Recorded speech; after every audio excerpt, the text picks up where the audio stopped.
In today's video, I'm going to teach you how to limit number of submissions in Jotform.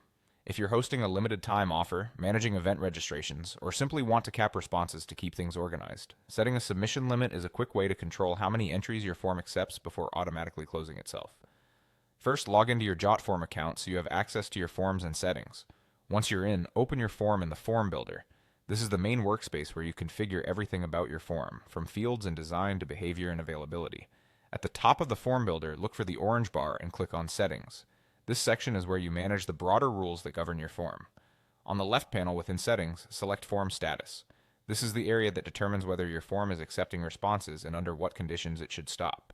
By default, form status is set to enabled, which means your form is open to submissions with no cap. To set a limit, change the status from enabled to disable at submission limit.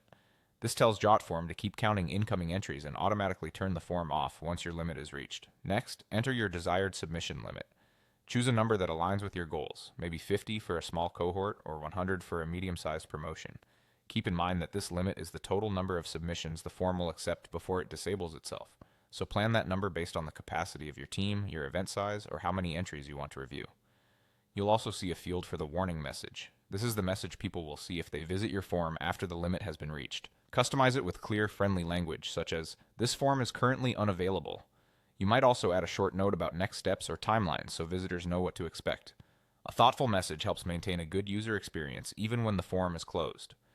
When you're finished, click Save. From this point forward, Jotform will track submissions and automatically disable the form the moment it reaches your limit, displaying your custom message to anyone who tries to access it.